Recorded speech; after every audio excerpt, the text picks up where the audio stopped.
The views and opinions expressed by this program's hosts, guests, listeners, and viewers are solely the views and opinions of the original source who expresses them. They do not necessarily represent the views and opinions of TV5 Network Incorporated, its subsidiaries and affiliates, and their respective stockholders, directors, officers, and employees. Sounding off from Los Angeles, the undisputed king of podcasting, who's all about the good times, Mo Twister. Representing New York City, a social media monster and co-creator of the Not Bill Walton Twitter feed, Chris Savage. All the way from Sydney, Australia, a basketball media veteran and unapologetic cultural critic, Bradford Graham. Holding it down from Manila, a seasoned sportscaster with the studio skills to pay the bills, Jinno Rufino. This is Full Court Report.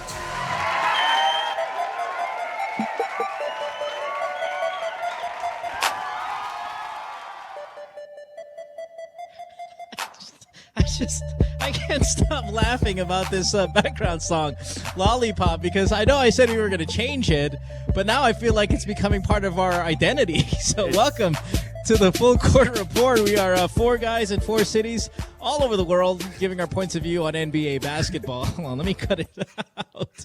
All righty. Yeah, my name is Mo. I'm in Los Angeles. That's Chris in New York. Brad in Sydney. In studio there in Metro Manila is Jinno Rufino. Guys, biggest news tonight, obviously Kobe Bryant announcing his retirement. Naturally, we have to talk about it, and I think we should just kind of get right to it right now. If you guys don't mind, I'll go ahead and lead the discussion here for quarter number one as the clock starts now. Kobe's announcement, there's just a ton of angles to dissect this from. Maybe the first question I'd like to ask you guys, were you surprised that Kobe did it via poetry? I know that he's always been kind of that artistic, I don't know if eccentric would be the right word, but, he plays piano, he speaks Italian. There's always this kind of spirit about him. Were any of you surprised that he went via poetry on this one? Brad, I'll start with you first. Or Chris, I'll start with you first. Go ahead. No, Chris, go ahead. I'm definitely not surprised.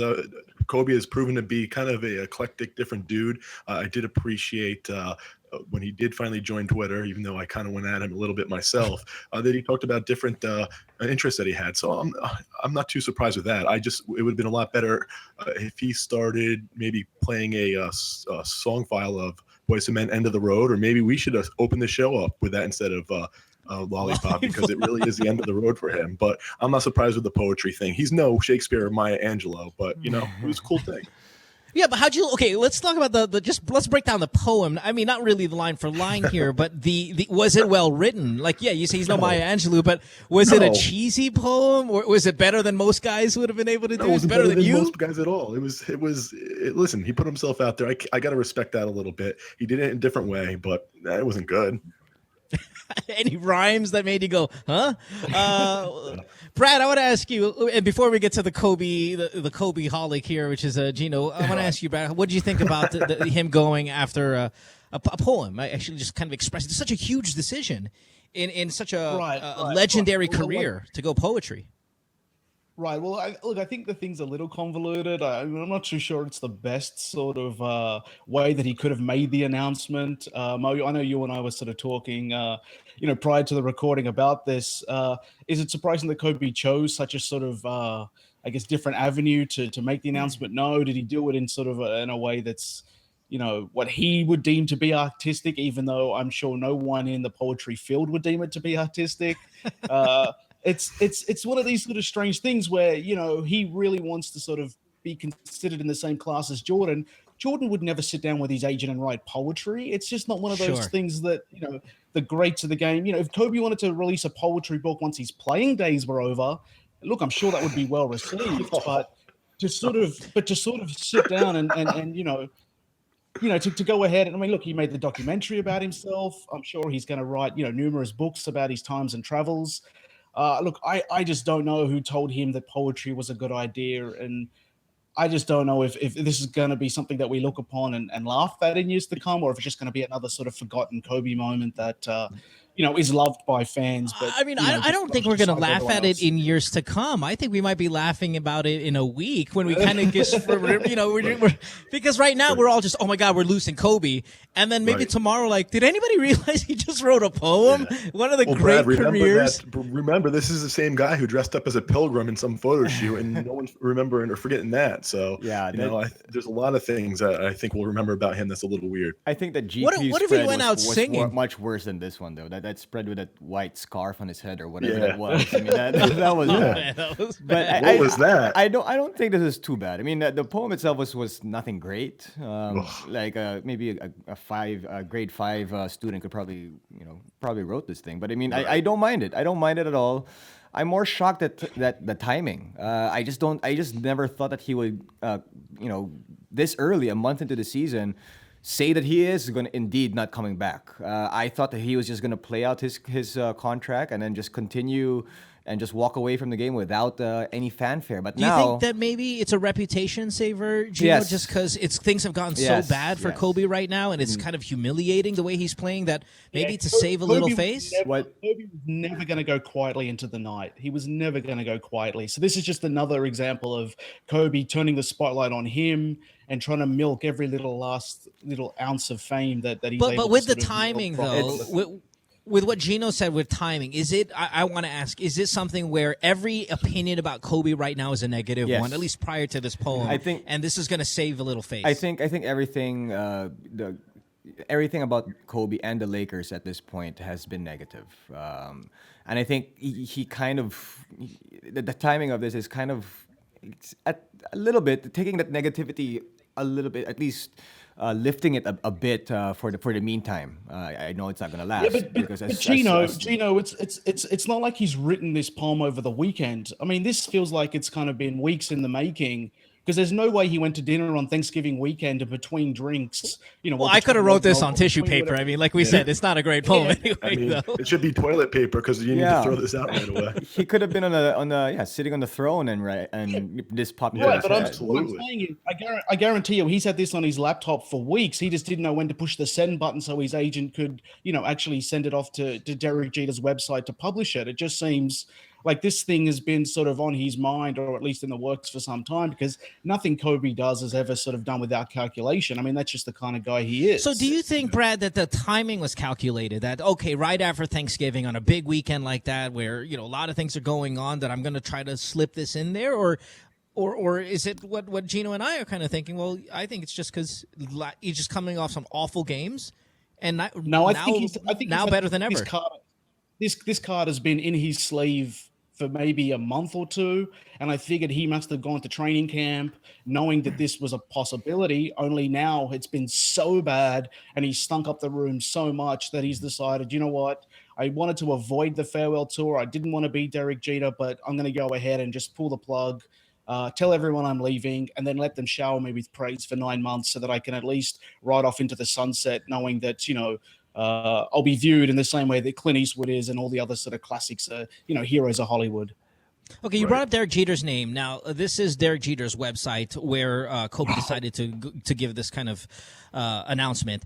Does that strike you guys as a little odd that you have Kobe going on? To many of you may have never even heard of this site before, the Players Tribune, which is pegged as the voice of the players, a place where you guys can, players can go ahead and whatever, vent or talk about their careers. But are you surprised that this is the venue chosen by Kobe and not the website of the Lakers who employ him? Or absolutely not. Go ahead, Chris. Absolutely not. And the reason why I say that, whether it's the Players Tribune or Twitter, players are controlling their message a lot more. Now, the Lakers will make plenty of money this year off the Kobe farewell tour. But if you want to just single out the Players Tribune, maybe because it's a lesser known site, but if you look at it, everything else is controlled by Twitter. People's statements, if they do something wrong, apologies, if they want to make an announcement, Twitter. So to me, that's really no difference.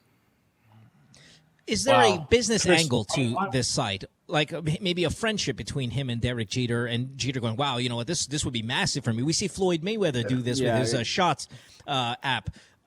Is this is there a business angle to this, Jinno, Brad? For sure, there's a business angle to it. I mean, it seems like a lot of the major announcements from the players these days are through some sort of website, some sort of social media angle to it, and it's almost like they're inadvertently promoting that site somehow, some way. They're giving more hits into the avenue that they've that they want to express their whatever they are going to express, like Mayweather, LeBron James, Kobe here, and I guarantee you there is some sort of business side to this that probably is not known at that moment anyway.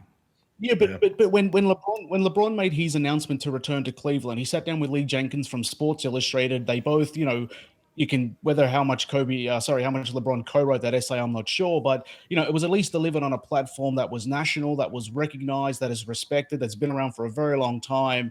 LeBron may have chose to shun some other outlets, but in this instance with Kobe, I mean, he's chose such a small voice in which to sort of project from. It's a tiny platform. Look, the players themselves may love it because them and their agents can craft whatever message they want. And I know, Chris, you're big on sort of, the way these things get materialized. But it just seems to me like it's a big, FU to the Lakers organization that he didn't choose them as his official channel. And, it's kind of like going about, picking one of your buddies, one of your friends. And look, I don't know what Kobe's stake in this website is. But Mo, I was telling you before the show, the site crashed. I mean, I couldn't access the letter because that's right. My only guess is, 80 million Filipinos were on there trying to sort of get access to Kobe's big announcement. So, look, okay, but you talked about the Lakers. Okay, you talked about it was like a big FU to the Lakers, but what about the sponsors? What about like Nike? What about the other sponsors that kind of Kobe aligns himself with? Don't you think that they would have wanted a piece of this, or is going away from all of these people? It should have been an in-flight message on Turkish Airlines. I think that would have been the most appropriate thing. That's all right. All right. Well, it is nice. I think, Chris, you brought it up with players controlling their announcements, big kind of things going on in their life that it's going to be all about them. I want to ask you guys, what kind of farewell tour do we expect moving forward? We only have 2 minutes left in this quarter. Obviously, this is going to be a topic of discussion as he goes from city to city. It was more specifically, say, Denver, which he's had a lot of history with. There are 2 games left that the Lakers have playing in Colorado, December 22nd, right before Christmas, and then March 2nd. What kind of farewell tour do we expect from not just Denver, but the rest of the country? I mean, it's not going to be as beloved or grandiose, or maybe in some ways grandiose, but beloved as Kareem Abdul-Jabbar's farewell tour. Kobe has had a very difficult relationship with other people in the NBA, other teams, kind of a hated guy in a lot of ways, someone who hasn't made a lot of friends. I think people are going to pay the respect to him. 4 friends. He said he's only got 4 friends. Exactly, 4 friends. I don't think people are going to pay the respect to him that Kareem got. I think there will be superstars who are influenced by him who will give him a nice round of applause towards the end. Maybe he'll get a few gifts. It's going to be more about the Lakers and what they do for him. That's going to be a lot of pageantry behind that.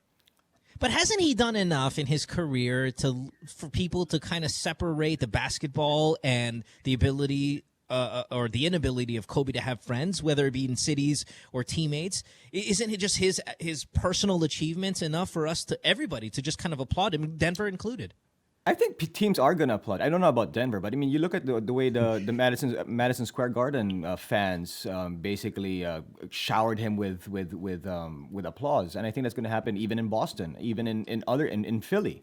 I think that's gonna happen in all of these cities. Maybe not so much in Denver, but I'm sure the other cities out there they're gonna definitely show him some love. And I think there are still a lot of Laker fans out there in different cities. I mean, they, as bad as they are, it's mind-boggling how big a fan base that they have outside of Los Angeles and around the United States. Yeah. All right, well, our quarter's up here, but I'm sure we're going to talk at least a little bit about Kobe as the episode continues. We'll take a commercial break. When we come back, you'll listen to the Full Court Report. We have quarter number 2 with Chris from New York. Don't go away. See you in a bit. Welcome back to the Full Court Report, and we are starting off quarter number 2. We'll go to New York City and talk to Chris, who's going to be handling point guard duties here. Chris, what do you got, buddy? Great. Well, I want to speak about the Sixers rookie big man, Jahlil Okafor. He's had quite the busy month. And I'm not just talking about his on-court performance. He's had a little fun, and well, at least in his opinion, not a lot of other people's opinions. So let me go through the list of offenses, or at least alleged offenses, that we're hearing about Okafor. We're going to just go through the list very briefly.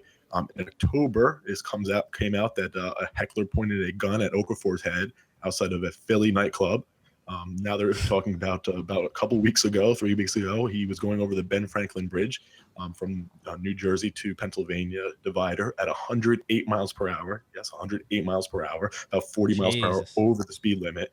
And last week, we are hearing a lot about the fight with someone outside the Boston nightclub. So notice 2 of those incidents are at nightclubs, after hours, that type of situation, where a lot of people say no good things happen after midnight. I disagree, but a lot of bad things do happen. He did have a statement that he put out on Twitter that he controlled, and I'm sure he did with his publicist, obviously, where he said, I own my choices. I don't want to be a distraction for my team going forward. I hold myself to a higher standard than anyone else. But he's not proud of the decisions he made in the last few months, which I hope he would say that, or at least his publicist or somebody wrote that for him would say that. So I want to speak about this in a couple different angles. First, I want to focus on, should he be suspended for these types of incidents, and for how long? And also, should the league crack down on incidents like this? And I'll give a quick example before we go around and discuss this. You have a league like the NFL, even before due process in the court system will suspend guys for something like this coming out, even though, again, it's not proved in the courtroom. And even if they go to arbitration and fight it, it is still put out there. So I'll put to you guys out there first. Should he be suspended? How long? And should the league in general crack down on situations like this? I think he gets suspended. Oh, yeah. How old is he? What age do you have to be to get inside the nightclub? Is he even 21 yet? Well, no, he's not. But I mean, it's a celebrity coming to the nightclub. The nightclub's not necessarily going to turn that down. So, probably more to do with his incidents than anything. He's 19 years old. Well, yeah. Well, my point is, you suspend him because he's broken the law. I mean, even if the NBA doesn't have to necessarily enforce said law, the fact that he was, okay, if you can prove that he was inside nightclub and that there was alcoholic beverages involved, maybe he wasn't drinking. I've been to situations at All-Star Weekend where the athletes themselves, the All-Stars are in the club, but they just drink soda, or at least it looks like soda, and they're just sort of hanging out and just chilling, doing their own thing, unless, of course, they're Joakim Noah and they're dancing with 6 girls. But in this instance, it seems like I definitely think that you've got to sort of let these guys know that they have to act like professionals. If you were caught, doing all this sort of stuff in any other job, I'm sure there'd be some sort of penalty or something handed down. So, I mean, you don't want to be too hard on the kid because he's going to make foolish mistakes. He is 19. He's never seen this kind of money or fame before. But I do think that, something has to be done. But, I mean, really, at the end of the day, who's it hurting? It's only going to hurt his pocket because it's not going to distract the Sixers. They can't get any worse than they already are. Right, and I understand that, but you say, well, you can't be too hard on him. He's just a kid. Well, it could be a lot worse. It's just going to hit his pocketbook. Maybe that's not going to be enough incentive. So, in general, when players make decisions of this, what should happen? Should there be stricter enforcement of suspensions out there for players who commit maybe supposed crimes out there, but at least incidents that come out like this where it's a bad stink on the NBA and their teams?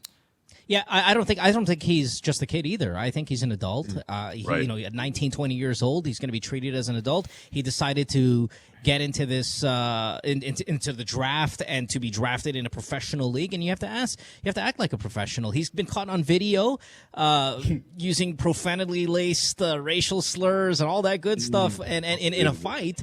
That's absolutely you can't tolerate that stuff. You should suspend a kid like this, a man like this. Yeah. And I mean, I'm totally against having some stiff penalties, and you don't want to get it out of control. You want to be able to stop it right then and there. We look at the NFL. I mean, I don't follow the NFL religiously, but I see a lot of their players get in trouble with the law, and we're seeing them trying to crack down on it because you're going to get this reputation of a league full of criminals, and you really don't want that with the NBA, especially with the way they're successfully expanding their brand.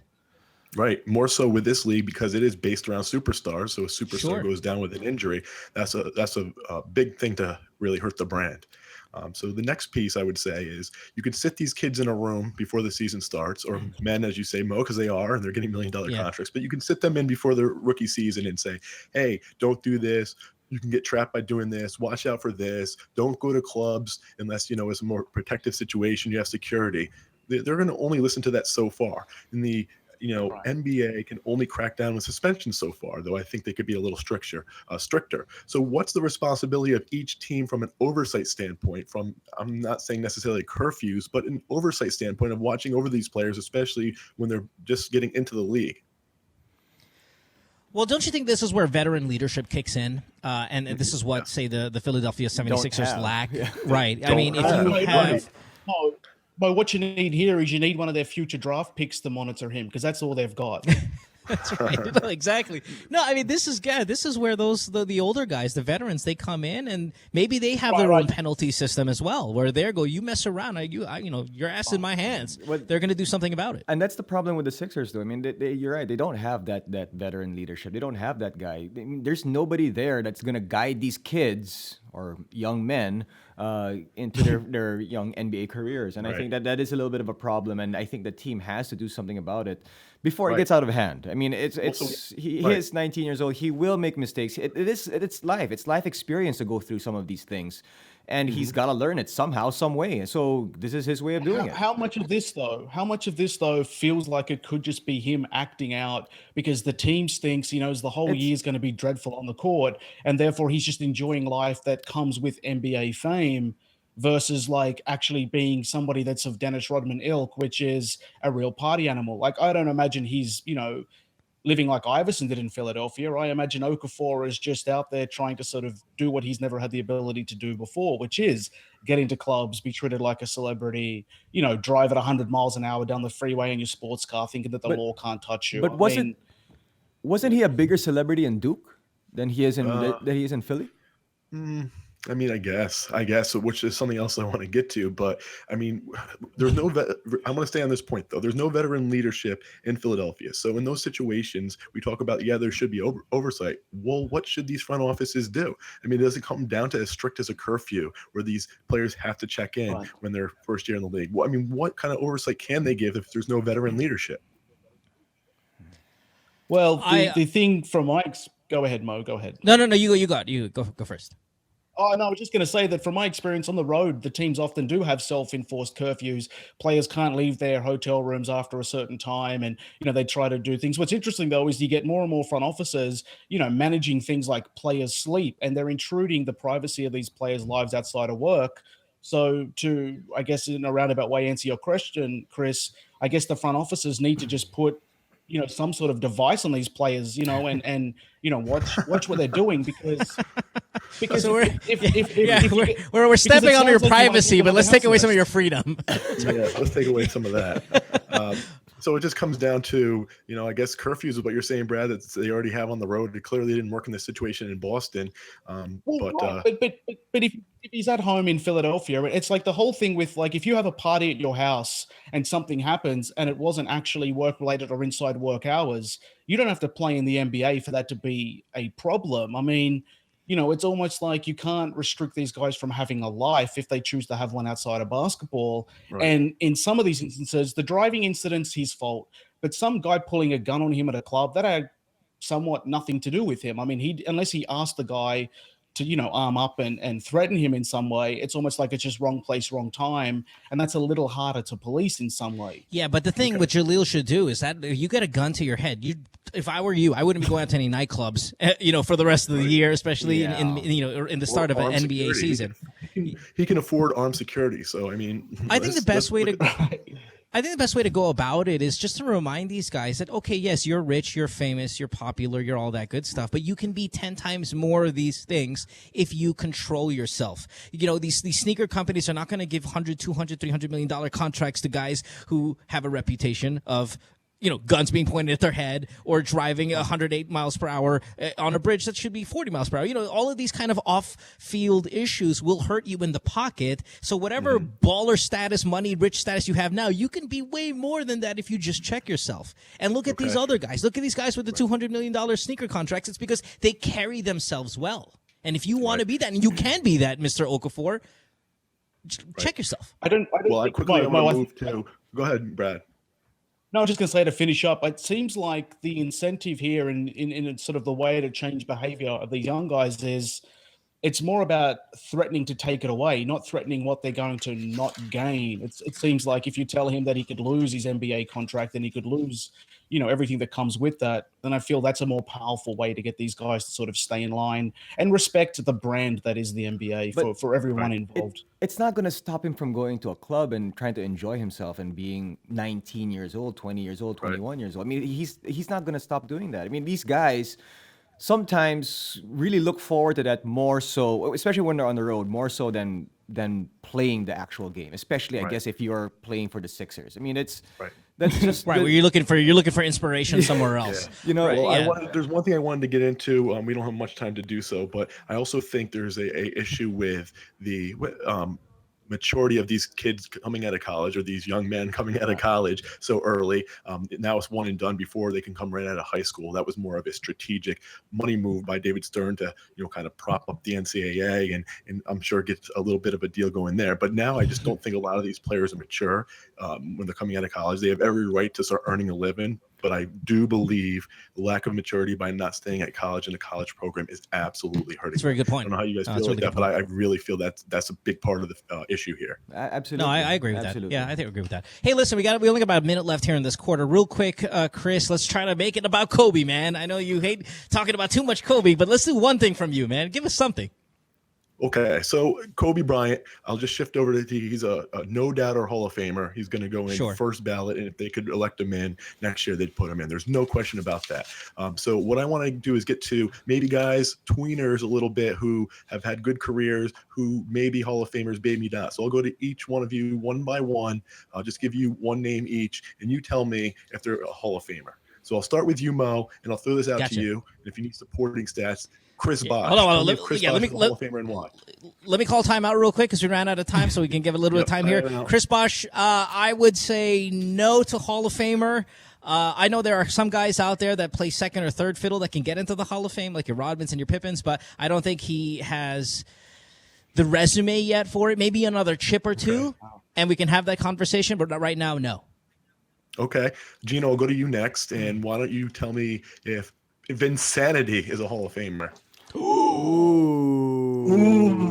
How do you like that one? Yeah. YouTube hits to get you into the Hall of Fame. I don't know, Jinno, what do you got? I don't know, man. I mean, it's... You want a quick rundown? 8 All-Stars. I mean, he's 23,000 points. I think he's borderline. Second team now. I think he's borderline. So do you put him in? We're not asking about borderline. Do you put him in?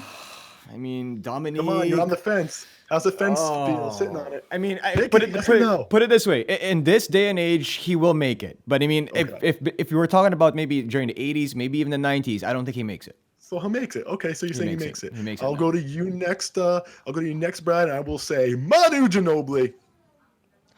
Absolutely. He's a lock for the Hall of Fame. Yep. Are there any six men in the Hall of Fame? Well, any bench players predominantly in the Hall of Fame, though? But it's not just Manu's NBA game. It's also his international stuff. Okay.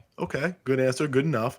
That includes the timeout, guys. Good answers, except Jinno sitting on the fence there with Vince Carter. But you put him in, which I agree with, actually. So awesome job, and I'm glad we got to some of those.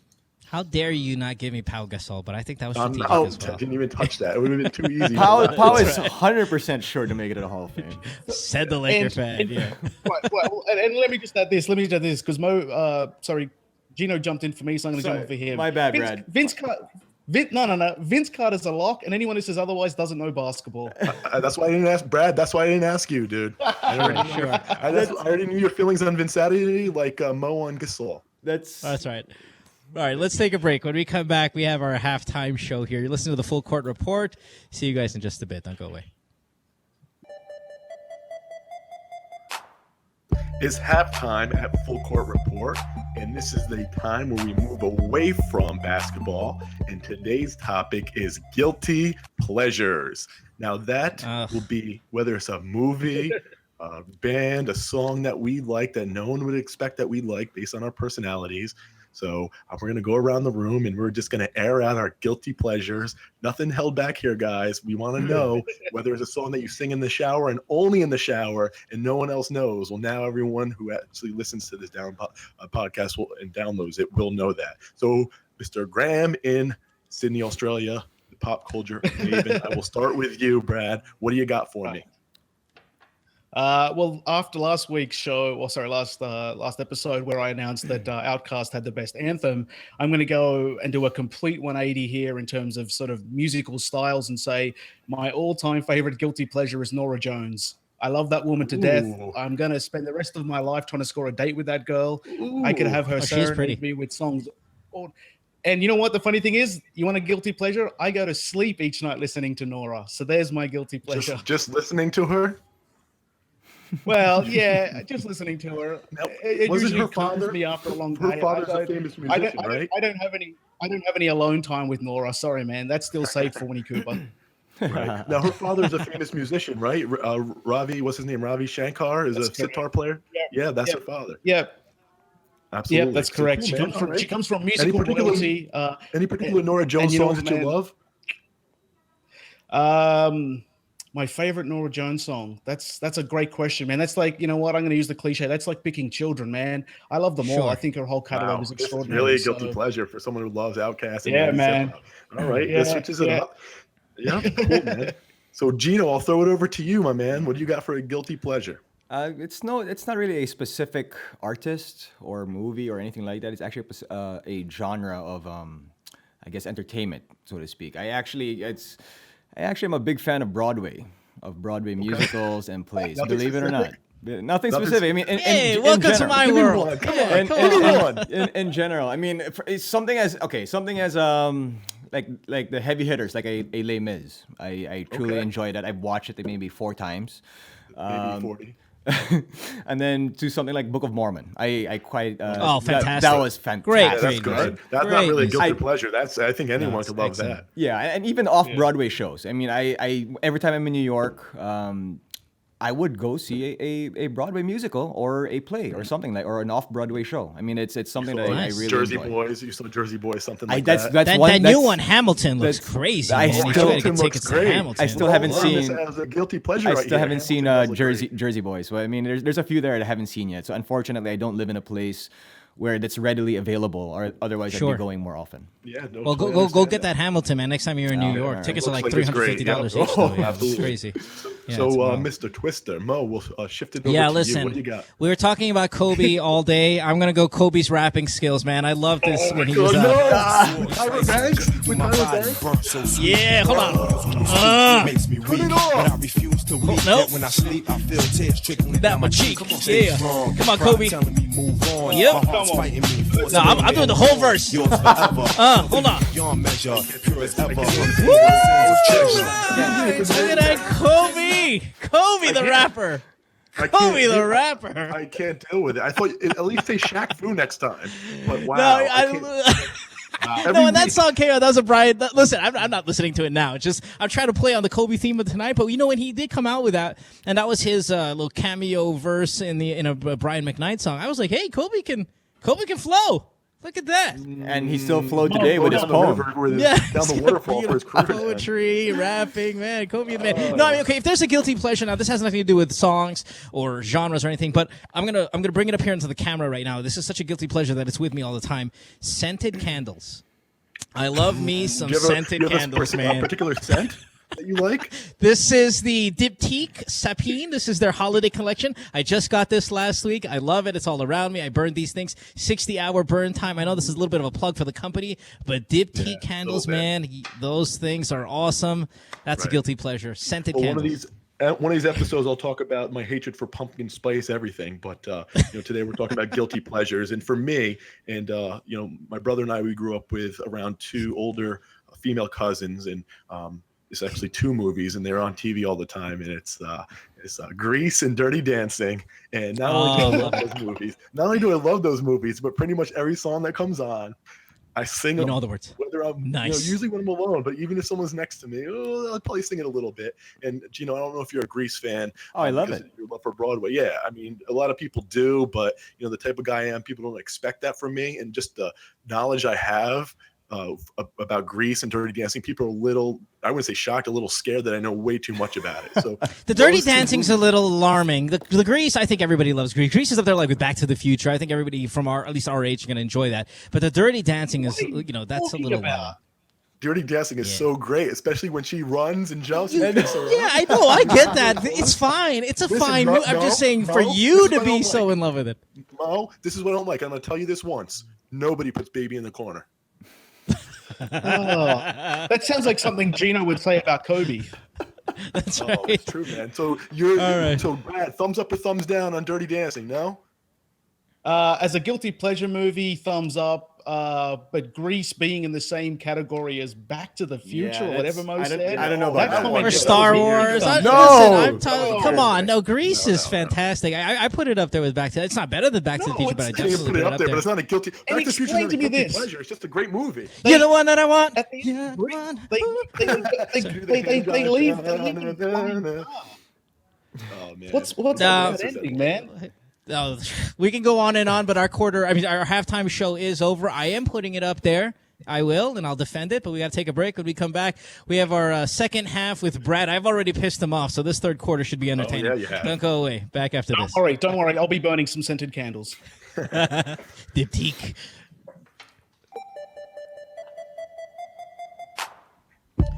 Hey, back on the Full Court Report, we have our second half lined up now. In fact, I think Brad is taking over third quarter duties. So, Brad, you are in Sydney, Australia, giving you the rock here. What are you going to do with it, man? You're on the clock. Yeah, thanks, Mo.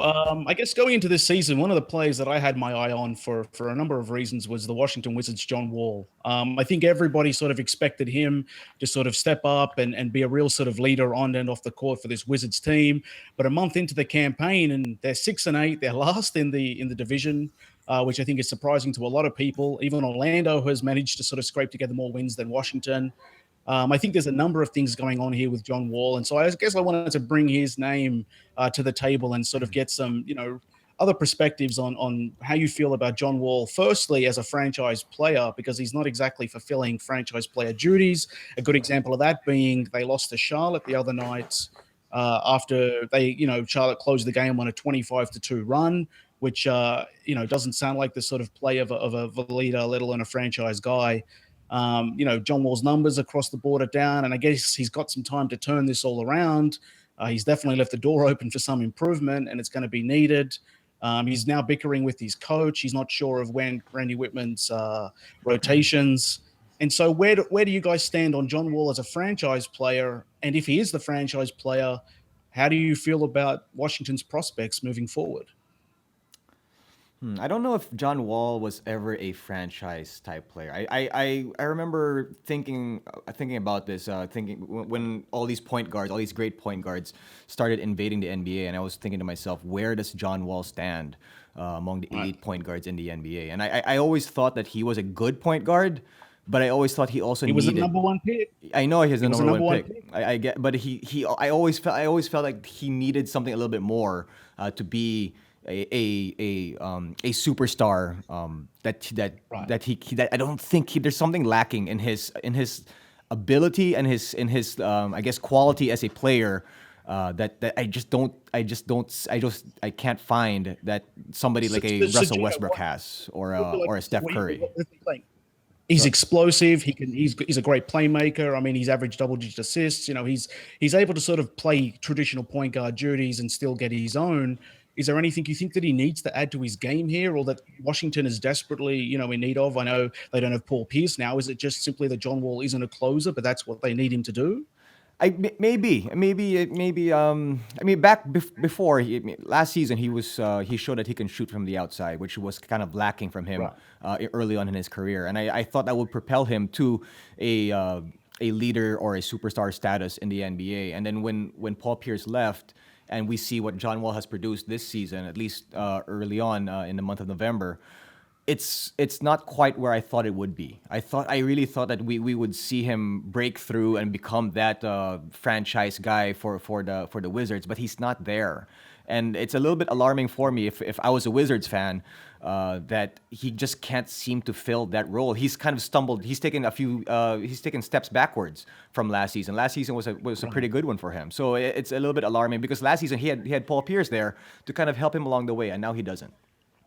So I don't know if it's so much. I don't know if it's so much a Paul Pierce thing or just it's easy to say okay because that's the big thing they minused from the squad this year. I just don't think the supporting cast is strong enough for me to make him really truly shine. I think he's a franchise player. I think he's definitely an all-star player. His numbers are down a little bit this year, and maybe I'm the kind of guy that says, okay, don't hit the panic button, which we killed, by the way, the other episode. But I think we should just kind of relax. Again, relax a little bit. 39% from the field he's shooting. So anytime you shoot below 40% and you're a superstar, a lot of fingers are going to be pointed at your way. But the numbers the past 2 seasons were there. I think he was, 19-8 last year or in the year before as well with really good defense. His defense is fine now. He's averaging over 2 steals a game. It's just the turnovers are always going to be a problem with John Wall, and I think that's because the supporting cast isn't good enough, and he's going to take he has to take a lot more responsibility. And he's not Westbrook, but he's trying to be Westbrook. And he's not Westbrook. He doesn't have Westbrook ability. But he's not. We view him like that, and Jinno, you spoke to that point because there's so many other great point guards in the league, and we're wondering why John Wall is lagging behind them. He's still a franchise player, in my opinion, as well. He was progressing up until this year, but it is early in the season. The one thing that got me is he said he wanted Reggie Jackson money, and he's not producing as well as Reggie Jackson. I think he should just worry about his own game, and then the money will take care of himself. But I think he's a franchise player. I don't think there's actually a doubt about that. And he's 25 years old, too. Yeah, he's a franchise player. Right. And Washington is all in on this kid. So it becomes a situation where can they win with him? I mean, currently this year so far, they're not winning with him. And it becomes a curious case of, do you sit back and wait and see if he can right the ship himself, or do you think that this team is in, sort of need? I mean, they may be one of the biggest underperformers so far. Is John Wall able to actually, find whatever groove he was in last year and Absolutely. If not, what do you do if you're the Wizards if he can't? If this continues through to Christmas, what do you do? How fickle are we? Just a couple of years ago, the Wizards are one of the biggest jokes in the NBA. They're the biggest losers. Now they're a performer who can get to the playoffs. I wouldn't push, as we're talking about so much, I wouldn't push the pen and button with him at all or with the Wizards. So what did the Wizards do? See if he can continue to progress like he did the last 2 seasons. And if he doesn't, then weigh their options. This is, it's okay to have a season where you take a step back if you think the future is going to be fine with him and Beal. Just take a look at this season. They don't have to have another season where they push forward and progress. Hopefully they do in their eyes, but it might not happen. Do you think that Washington as a franchise might be worried a little bit because they have their eyes set on a Kevin Durant next season? They're going to make a strong push for him, and if they see that John Wall is not performing to his abilities, would that turn off a Kevin Durant coming here, coming there next season? So I think I just wanted to ask you guys: do you think there's a worry there with the franchise, at least, saying, "Hey, John, you got to play better because we got to showcase a promising future if we want Kevin Durant to be here"? Yeah, I think so. I think again, yes, I understand it's early in the season, but you'd like to see a player of his ability because the ability is there, but there's something missing. There is something missing that I can't pinpoint what it is. His name's Kevin Durant. Yeah. that John Wall just doesn't quite have. Even Damian Lillard has it, but John Wall doesn't. And it's maybe he'll find it somewhere down the line, but right now it's not there. He's missing. So you're saying he's missing those Sam Cassell testicles, like that ability to be King Kong at the end of the game. Yeah, that's. I think it was I think Marcin Gortat said it in an interview yesterday when they lost, that it's just not fun coming to work right now. That the clubhouse there's a little bit of a problem in the clubhouse. So these are things I think that might be. But isn't that on John Wall? As the franchise player, isn't it up to him to get everyone in line and to almost do? This is where maybe the missing. This is where maybe Paul Pierce missing is really the most important. Paul Pierce kind of. Effect on this Wizards team. We were talking about it earlier with the 76ers, that when you don't have that leadership, that veteran leadership, things can go a little bit haywire in the clubhouse, and maybe that's what it is. John Wall's 25 years old, so maybe he doesn't have the experience under his belt to say, okay, guys, let's right ship. He Right. should be Well, able to do it, but he might not possibly do it right Well, at I this brought point up in this his career. topic before, and if John Wall continues to underperform or is a malcontent, and you have people like Ortat saying it's not fun to come in to work anymore, well, you know what that means is bye-bye Randy Whitman. That's just the league. So, Sure. that's Yeah, gonna be no, something I- that's gonna I be see looked that. at. I don't agree with that happening, but that's going to be something that's going to be looked at, for the rest of this season instead of playing it out. So, it's probably the biggest scenario that could come about this season if they underperform. I think right now, though, if they lose, if they start to not perform well, I think the worry is not about the playoffs this year or any of that. It's will we lose out on Kevin Durant if these things go crazy? Right, so they're more it's focused on not the long term than they are the short term. It's almost like if they stumble through this year for whatever reason, they can reload in the off season. But looking at it now, you've got to be thinking that, not that to bring everything back to Kevin Durant, but it's like Washington's door might be closing if this continues. You can't imagine that a guy would leave, the prosperity that is potentially there in Oklahoma City with Russ and everything that's going on to sort of, agree to sort of join the outfit in Washington. If they're last, why would you go from leading your division to last in your division just because the the schedule is just a little lighter? It doesn't seem to make much sense. Maybe this is more about the Eastern Conference improving at the same time, but I was also just going to, shift gears a little here because it is Kobe Bryant night on the Full Court Report. Yeah, Kobe. Yeah, there you go. He's announced he's breaking up with the NBA, and everyone's a little sad because of that. They're sort of sending notes like he's passed away or something, which is a little weird. But if I'm honest, Kobe died to me years ago. So what I want to do is I want to talk about the fact that Strong words. Yeah, Strong. man. In a basketball sense, I don't mean that as a person. Sure. Obviously, Kobe's, Of course. he crushed teams that I loved for years. I'm not going to give that guy any love back. I'm a competitor. So look, and this comes back to John Wall too. I mean, John Wall's contract with Adidas has expired. He's tinkering, he's training in Nikes, he's still wearing Adidas in game. There's a number of sort of shoe contract guys that are out there sort of trying to be propped up. Whether it's James Harden and his massive endorsement deal, whether it's Steph Curry and his, ongoing rise with Under Armour, and with Kobe stepping away now, we're going to have a massive void in the marketing stakes, and there's going to be a lot of athletes who want to step in and do that. In a pop culture sense, as well as in an NBA sense, who's going to step in and fill that Kobe void? We've had him for 20 years now, and all of a sudden we're going to have to live in a world without him. Who's going to step in and sort of be in LeBron's shadow and essentially take that mantle as second most popular player in basketball? Well, you said his name. I mean, with all respect to Steph Curry and LeBron James, We got it in. I think. Thank you. I think it's Russ. I mean, he just has that same craziness that Kobe has. I mean. As in Westbrook. Yeah, Russell Westbrook, not D'Angelo. And Curry's a different kind of animal. He's a different breed of athlete, and I think you can't. He's a little bit different than Kobe. But Russ and Kobe really kind of fall into the same category of I guess being super secure with themselves. At the same time, delusional also to a certain extent that they think that every shot they throw up is going to go in. Listen, Russ is a fine hit that level of answer. Popularity. Well, I was just gonna say that's kind of what I wanted to address. Is like, okay, Russ is a fine answer if you're talking about passion and spirit Right. Yeah. and hard work and all of that. Yeah, But you know what people endorsements, yeah. levitate to? Yeah, they levitate to championships, Yeah, I know. wins. I mean, Yeah. Kobe's got multiple rings, and unless Russ gets those, I don't think he's going to be the guy who's going to fill that Kobe void. Right, I have two names for you guys though. So I have Kristaps Porzingis, a great white hope, Yeah. and I have I'm gonna get it in, Austin Rivers. Austin the coach. Rivers, baby! Those two, they're gonna take the NBA to the new decade and just dominate. Those are the big guys with the next big endorsement deals.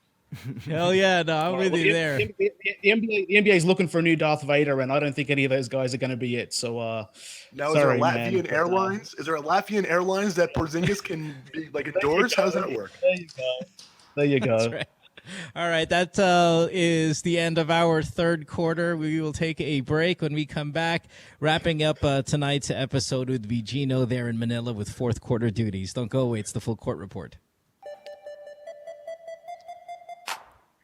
All right, welcome back to the Full Court Report. We are at our fourth quarter right now, and Jinno in Manila is taking control of this conversation. Jinno, you are on the clock. What do you got for us, brother? Kobe. No, I'm kidding. Last time out here in the Full Court Report, we were discussing in my quarter about the Cavs and some of the problems that they've had early on in the season. If it's time to press the panic button, if it's time for LeBron to just chill or whatever. And this is kind of a continuation of that because before the weekend started, the Cavs dropped the game against the Toronto Raptors.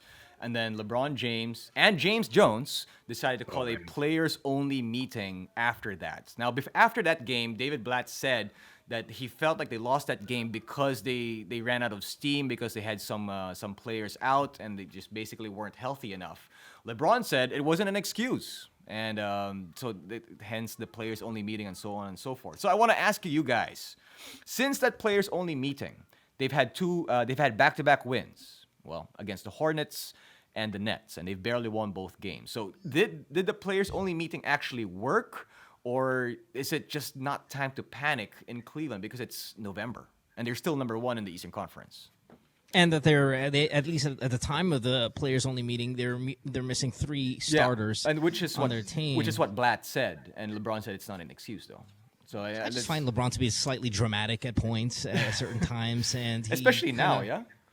I know that you were bringing up this off air, Brad, that maybe he's threatened by all of this Warrior talk.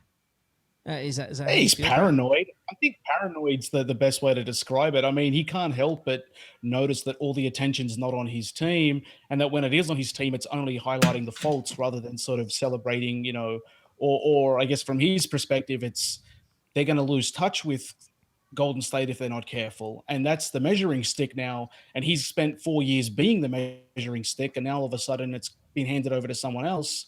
I don't think he likes sitting in the number 2 seat. He doesn't like riding shotgun in the NBA. It's his league, and Chris and I have talked about this. This is LeBron's team, and he's in charge whether he likes to be or not. And David Blatt, whether he thinks rotations are good or bad. Ultimately, Cavs go where LeBron decides they're going. So, Blatt shouldn't be fooled, man. The name on the side of the bus might say Cleveland, but it was LeBron and his people who painted that sign on the side of the bus. So, it's the Cleveland LeBrons, no doubt. Yeah, man. I'll say this: the team meeting there was about consistency too, and they haven't been consistent team. Now it's interesting that James Jones was the one who led with LeBron that message about consistency, because the only consistency he's had this season is he sits on the same seat at the bench every game. So other than that, though, it is an interesting point. Where is it LeBron James, David Blatt relationship? Even last year when the Cavs were getting as far as they went into the playoffs, there still was questions about Blatt's job. But to speak to the point of LeBron, we spoke about it last episode. I don't know if he's having as much fun as he has in the past. And because of that, he's making it so businesslike, which we always touched on. There's going to be more situations for him to maybe, quote unquote, panic or be dramatic, because he is so motivated into winning a title this year and get over the hump and beat the Warriors. So maybe that has something to do with it, but he definitely is really not having the fun he used to, in my opinion. Are they kind of overdoing it, or the Cavs and LeBron? Like, you know how they, when the dancers are on the floor, that the players are there in the middle of it. They don't move, and I mean it's kind of strange. I mean, are they overdoing this whole business only type of mentality that they're having? Possibly. Yeah. I mean, it's an odd situation where they're leading their conference, but LeBron's acting like they're fighting for an 8th seed. Yeah. It's like he's trying to motivate these guys early on, and my fear is that the schedule and the season, is so long and arduous that he's going to burn out by Christmas if he's not careful. Then he's going to have to take another 2-week vacation. The team's going to have to figure things out without him, and then he's going to come back and act all like it was never his problem to begin with. Now, you can't help injuries, but there still is some situation, at least that presents as a situation wherein LeBron needs to figure out some way that, you can't bark at these other guys and then not expect some sort of, blowback or some sort of situation. Players only meeting, I don't know, man, it sends the wrong message sometimes. It's like you spend so much time with each other. LeBron's a leader. He can talk to guys here and there. I mean, last year he went to Twitter and called out Kevin Love, in a very sort of non-cryptic way. LeBron should be smarter than this, and he has to know better than anyone. If you're not having fun out there on the court, Right. it's going to translate to every facet of this team and the travel. So this was a guy who used to pose for photos before games, Yeah. do elaborate introductions. They used to be the most enjoyable group to watch. Now he's watching Golden State perform in that way, and he seems like he's wearing the heel. In the wrestling sense, he's turning himself into a bad guy, and I don't think that's a costume that fits him all that well. So, kind of like the sleeves, I think he needs to tear this stuff up and give a little thought to what he's he's Now, doing. if Cleveland doesn't win the title right now, I'm actually worried about what kind of monster that's going to make LeBron. I mean, if he's kind of overbearing right now, what if they don't win? I just think that it might make him implode just because it's ties him in the titles this year. He could in title championship. So I kind of want to talk about maybe what kind of coach is needed to coach LeBron, to be in charge. It's always kind of a sensitive topic that we've been discussing almost every episode now about the coach dynamic with the superstar. But what kind of coach do you think is most effective with LeBron? Is a right choice? I think maybe a lot of people on the surface would say no, because you have LeBron calling plays and you have LeBron making decisions and you have LeBron seem like to be at the center of everything the team does. But I think that's the perfect coach for him, because LeBron wants to do all of those things. He wants to be involved in every little aspect. And if you get a coach that's strong-willed or type A, they might just end up clashing. I feel like Blatt takes a back seat. He's like, oh, okay, superstar, whatever you want. And that's what makes it work. I think the fear is that Blatt doesn't quite bring to the table things that Phil Jackson did during the Laker and Bulls days. Like, you're talking about a hands-off coach in appearance, but he's in the heads of all these players. Blatt seems like he's hands-off because LeBron told him, you sit on the bench, I'm the alpha dog here, and you do things my way. In terms of the kind of coach they need, if their problems are at the defensive end, then maybe they need a guy who's more focused on the way that they stop teams rather than how they score on teams. So they need more of a strategist, or they need someone else that's, and again, it always becomes this classic situation. There just aren't that many people available who can step in and automatically sort of fill those shoes or whatever. But the best coach for LeBron might either be James Jones or LeBron himself. Let's go back and have LeBron just run the problem this team. though with He's that going to run is the team. the problem with that though is it rubs other players the wrong way. I don't know. I mean, I've never played professional sports, so I can't really say that with any kind of fact. But it doesn't it feel a little off when one of your equals or one of your peers starts to take a job that is not really meant for them? Wouldn't you, as a teammate, kind of be angry at that? I don't know if that's. You mean like Derek Fisher in New York, or what's the sort of guy stepping into a coaching role that doesn't deserve it? Well, no, but more like that's not your job description. So who are you to kind of call a players meeting? Who are you to go ahead and call plays? Yeah, that doesn't apply to LeBron, though. The hierarchy is him, and the players on that team know it. Right, but that's what I'm saying is when the frustration builds and when the losses start kind of piling up. I'm not sure if it will pile up with a team of this talented, but if they don't win the entire thing, guess what? It's a leadership issue. Yeah. It'll be easy to point. Well, if LeBron's at training and he's listening to everything coach says, and like Garnett's often said, if he's the first one at training and he's running drills, it sets the precedent for everyone else. Everyone else falls in line behind that guy. And whether you respect the coach or not, the coach has been hired by the organization to do a specific job. So LeBron has to really sort of, almost swallow his pride in some sense, do what Blatt wants. If the team loses after following Blatt's lead, then he can bend the ear of the owner and say to Dan Gilbert, sorry, you know what, maybe it's time we make a change. But, this early on in the season, LeBron's calling players meetings and being dramatic and maybe overreacting and all this stuff. I just don't know who the alternative is, Maybe Blatt's maybe it's a character fit more than it is a coaching fit. Maybe it's, LeBron's, Blatt wasn't LeBron's choice from the jump because they didn't know they were going to be getting LeBron when they made the hire. But, between Kevin Love and when Kyrie comes back and LeBron, that sort of threesome should be enough to, drag the corpse of Cleveland back to the finals if they don't have any healthy players. So it becomes an interesting sort of, point of conflict with how much do you let these coaches control the system? And maybe we talked about this a little bit too before. Maybe it's a respect issue. Maybe, LeBron sees the coaches around the league, Popovich being the best example. He respects his strategy and he's winning and everything else. Maybe Blatt hasn't proven himself to LeBron yet, and LeBron feels like, that's part of the reason why he needs to behave the way he does. Well, we spoke about people are going to replace Kobe Bryant. Maybe in the drama queen role, it's going to be LeBron who replaces Kobe Bryant because that's how he's acting right now. Well, speaking of Kobe, since this is we got it. kind of Kobe Day, Yeah. and Brad, you pointed this out during when we were off air, not recording, that in the past 9 finals in the NBA, it's either been LeBron or Kobe playing in the NBA Finals, which is actually pretty spectacular. Staggering. It, Yeah, man. It kind of reminds me of the days when Larry Bird and Magic Johnson played in almost every finals during the 80s, except that they played against each other often. This time around, they never even played against each other. But speaking of which, Kobe, being a superstar in this league who has kind of been disappointing, his performance has been disappointing. And in the last minute or so here, I want to pick your brains and some of the other stars out there who are underperforming in the NBA early on in the season.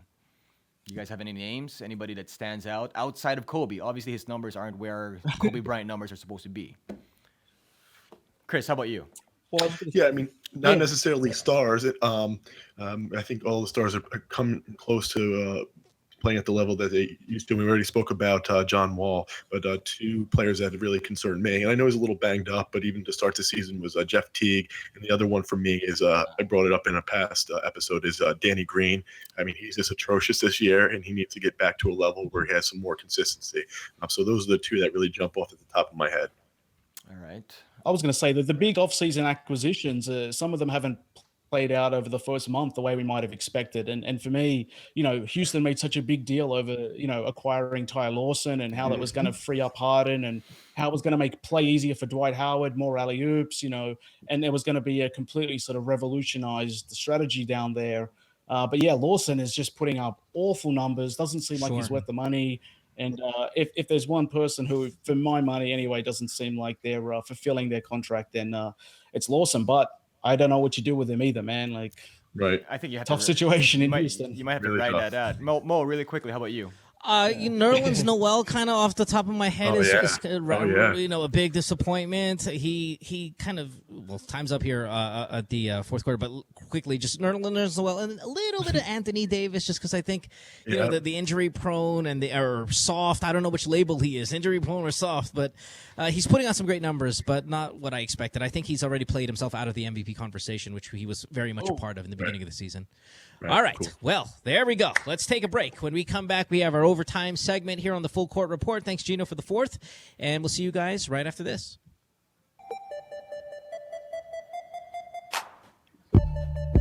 It's overtime here in the Full Court Report. And at this point of the show, we kind of still talk about basketball, but in a different setting. Not so much about, I guess, the normal stuff that we do through the 4 quarters. But this time around, we're going to be discussing how, I guess it depends how you want to phrase it, how soft the NBA has become, that the best team in the league has a bunch of pretty boys that just Hey, easy. that love to shoot from the outside. They don't really like the contact too much, except for maybe 1 or 2 guys, and they just, they're just nice guys. They're just Sure. It's kind of different. It's kind of different from back in the day when you had the bad boys and you had the Boston Celtics who would clothesline people going up for layups. I mean, it's very different. So we want to pose a question to everybody here on the panel about which team would we fear the most in today's NBA if we were going to get into a brawl with them. And of course, it's a different league. Love it. It's a different game, but let's start overtime and let's send Can I go first? Okay, Mo. I gotta go first. Here we Let's go. start with you. I got 3 basketball players in mind. They're on the same team that if the fight broke out, I would fear them. Here it is. Matt Barnes, Zach Randolph, Tony Allen, Memphis. Those 3 boys, I would not get into a fight. You flagrant foul to me, that's all right. I forgive you. I'm not going to get in a fight with you. Yeah, that's Tony Allen? Man. But I think the grit and grind Grizzlies, obviously with a name like the grit and grind Grizzlies, I mean, that obviously kind of gives them an edge already. But I mean, are there other teams out there that can compete with the physicality of Memphis? Well, I'm not even just talking about physicality. I just feel like Matt Barnes is nuts. I think Zach Randolph is like, if he wants, I think he's gotten a bit better in terms of his personality. But if he can always go back to those roots, And Tony Allen's just a monster, so I those three boys right there I would never want to be in a fight with, even if they were smaller than most guys. Skinny, scrawny Barnes. Well, you know what? My Atlanta Hawks are going to step in. Thiago Splitter, Al Horford, Paul Millsap. Come on. You know what? Kent Bazemore. That lotion's going to get a bone broken. Yeah, but you know what? I'm going to pick a team from the East. I don't think Atlanta likes the way everyone picks on them. I think they're close to snapping. Man, I think, you know what? They've already shown some fight. Horford's one of those guys that he's got the size to take down just about anyone. And I think this team's got skill. Huh? I think if it came down to a fight, I think these guys are about precision. I think they'd be a unit. They'd fight together. And I think that this is one of those brawls that, man, you got to take down. These guys would fight to the death, man. Like, these guys have no business being in Eastern Conference Finals, and yet they still put up a good fight. They don't, if someone rolls over on one of their teammates, you better believe you're going to cop an elbow the next time down. So I think Millsap is sneakily dangerous. I think Horford's got the bulk to take on anyone. I think Bazemore could be doing some fly kicks. Man, I'm taking the Hawks. That Shelvin Mack dude looks pretty big. I don't know about that Dennis Schroeder, though. A couple of those guys. I don't know. It's a fine choice. All right. So I'll jump in now. So first, let me quickly talk about the team I would least be worried about in getting a fight with, and that would be the Houston Rockets, because they have no defense, and we just throw all kinds of bombs on them. And their player who does play defense, Dwight Howard, he's a fake tough guy, so I wouldn't even worry about him. But the team that I would you put up an air swing and they'd flop. Yeah, exactly.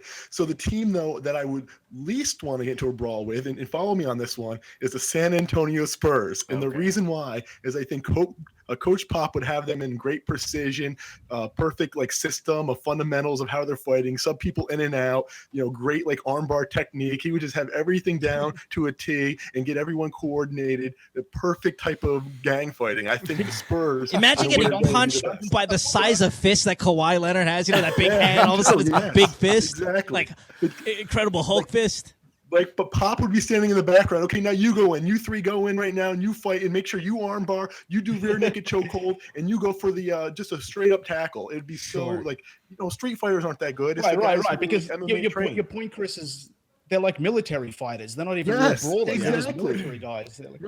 Exactly. I would love to see that. Or they're like a SWAT team coming in, and they know exactly. Red team go. Red team go.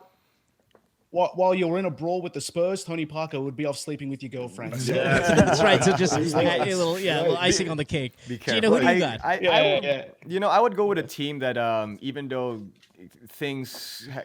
one of their own has said that they're willing to go to another place, and then they all band together and trying to get him back. I would go with the Clippers. I would go with the Clippers. I think it's a little bit of a strange choice, but I think that you'd hit them once and they'd all complain. Sure. Bro, this is a brawl. It is a brawl, but I mean, you have a bunch of guys there, specifically I think Lance and Josh Smith, that I think are loose cannons. And I think that with some of the size that they have as well, they can get a little bit tough to handle if things get out of hand. Yeah. And I think that plus they do have a Blake Griffin, and I'm sure Blake Griffin could turn into the Hulk. And man, he would just come through and steamroll all the guys. So and DeAndre Jordan ain't no cat to mess with either. Yeah, but he can't hit free throws. He won't be able to swing for you. No, that's a good choice. Gino, that's a good choice, man. That's a pretty tough squad. That's a tough squad. You know, Chris Paul would go Jeff Van Gundy and grab your legs, man, so you couldn't move. Yeah, but that's fine. You need a guy like that on your team. Sacramento Kings. No, the Kings. It was a toss up. It was a toss up for me between Sacramento and the Clippers. But I'm going with the Clips. Sacramento would just fight each other. They wouldn't even know that it's That is true. That's right.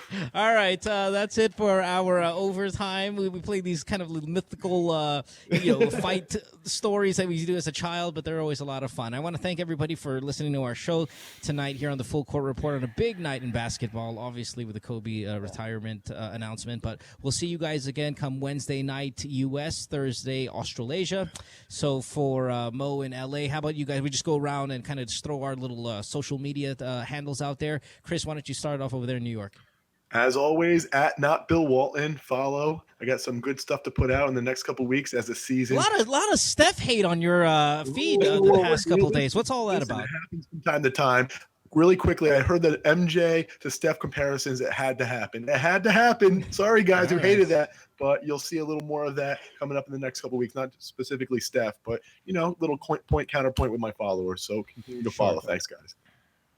Brad in Australia, what do you got? Yeah, I'm. You can follow me at @backpackballer. I've been pretty active on Twitter the last few days, and thanks to everyone who entered the EA Sports NBA Live 16 competition. All the winners have been mailed their copies. A few of them have already posted pictures from their little prize packs, but we'll have more goodies and giveaways for everybody soon. So keep listening to Full Court Report, man. We'll have some good stuff down the road. In fact, I got a couple guys calling my other show and saying, "Hey, can you put a good word in with Brad? I want to win the NBA Live." And they were in Australia, and I was like, "Yeah, I'll put a good word in for you, but maybe a little too I'll put a late." good word in. I'll put a good word in. Just send me some scented candles, and we're good. Sure, yeah, no, but hopefully we get in the next batch for all the other people, even in our other countries. And Jinno. It's at Jinnorfino, at JINNORUFINO on Twitter and on Instagram. And I just want to say thank you also to everybody in Toyota Motors Philippines for a successful Season 2 of the Vios Cup. Some of the guys there did mention that they do listen to the podcast and are quite happy with what we're doing. So, yeah, cool. Great Right. season. Hey, congratulations. I think you finished third, right, in that race? I finished second and third this weekend. Second and third? Yeah. Nice. Good for you. Congrats. All right. Good job. You can follow me on Twitter, Instagram. It's at DJ Mo Twister. We'll see you guys again Wednesday, Thursday, and have a good evening. This has been the Full Court Report. Bye, everybody.